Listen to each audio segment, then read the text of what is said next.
Hello বন্ধুরা, welcome to my YouTube channel রাখির কিচেনে সবাইকে স্বাগত জানিয়ে আজকে দারুণ একটা রেসিপি শেয়ার করতে চলেছি। তো আজকের রেসিপি এগ ভেজিটেবলস স্যালাড। তো আমি ওয়েট লসে আছি, তাই ভাবলাম আমি কি রেসিপি বানাবো, বাড়িতে তো সেরকম কিছুই নেই। তাই আমি কি করলাম, দুটো ডিম পড়েছিল আর কিছুটা ভেজিটেবলস, গাজর, ক্যাপসিকাম আর টমেটো ছিল। সেই ভাবলাম কিছু একটা বানিয়েই ফেলি। ব্যাস, কয়েকটা ভেজিটেবলস আমি এইভাবে কেটে নিয়েছি আর একটু পেঁয়াজও নিয়েছি, দুটো কাঁচা লঙ্কা নিয়েছি আর দুটো ডিম ছিল, আমি আগেও বলেছি। তাই আমি লাঞ্চে এই রেসিপিটা আজকে তৈরি করে খাবো বলে আজকে আপনাদেরকে তাই শেয়ারও করলাম। তো গ্যাসের ওভেনে তাওয়া বসিয়ে দেব আর আমি ওই দুটো ডিমকে পরিমাণ মতো লবণ দিয়ে ফেটিয়ে নেব। আর ডিমটাকে আমি একটু অন্যরকমভাবে ভেজে নেব। উপর থেকে কিছুটা আমি ধনিয়া পাতা কুচানো আর আমি দিয়ে দেব কাঁচা লঙ্কা কুচানো আর গোলমরিচের গুঁড়ো আর চাট মশলার গুঁড়ো দিয়ে আমি ডিমটাকে খুব সুন্দর করে ভেজে নেব। অল্প আঁচে রেখে দিতে হবে যাতে ডিমটা বেশি না ভাজা হয়ে যায়। তো দেখুন, উপর থেকে সব উপকরণগুলো ছড়িয়ে দিয়েছি আর এইভাবে সুন্দর করে এপিট ওপিট করে উল্টে আমি ভেজে নেব। ডিমটা এইভাবে কিন্তু ভাজবো আর আমি হাতার সাহায্যে এইভাবে পিস পিস করে কেটে নেব। ভিতরে কিন্তু বেশি ভাজবো না, অল্প পরিমাণ কিন্তু ভিতরটা নরম থাকবে। তো এটা একটু সাজিয়ে নেব এইভাবে, দেখতেও ভালো লাগবে, অনায়াসে খাওয়াও হয়ে যাবে। ব্যাস, ডিমটা আমার ভাজা হয়ে গেছে, এটাকে তাওয়া থেকে আমি তুলে নিলাম।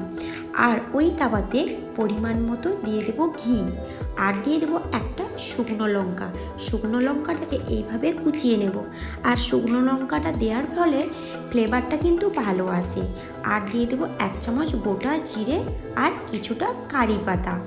তো কী ভাবছেন বন্ধুরা, আমার মতো এইভাবে যখন কিছু থাকবে না, ছোট্ট ছোট্ট যখন উপকরণগুলো থাকবে, কিছুটা ভেজিটেবলস থাকবে, এইভাবে কিন্তু বানিয়ে নিতে পারো, তাই না বন্ধুরা?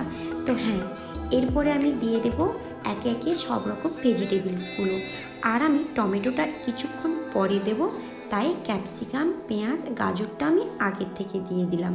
আর নাড়াচাড়া করে অল্প একটু ভাজার পরে গ্যাসের ফ্লেমটা কিন্তু অল্পতে রেখে ঢাকনা দিয়ে দেব যাতে ভেজিটেবলসগুলো সেদ্ধ হয়ে যায়।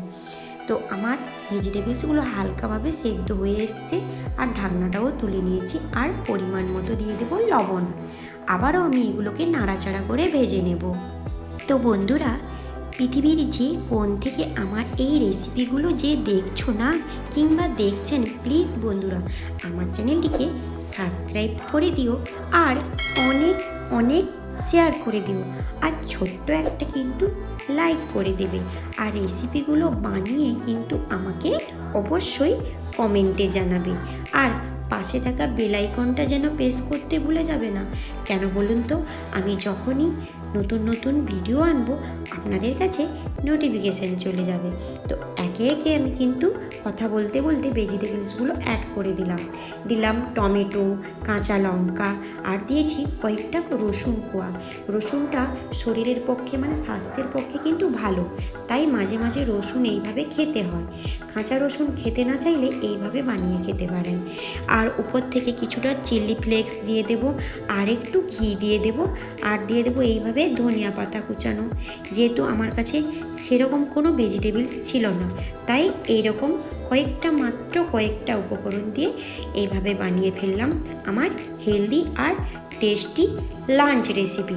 তাই আমি আপনাদেরকে এই আমার লাঞ্চ রেসিপিটা শেয়ার করলাম।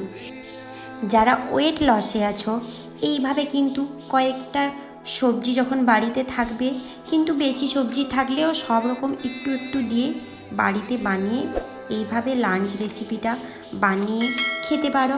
আর আমি এইভাবে কিন্তু বানিয়েছিলাম, তাই আপনাদের শেয়ার করলাম।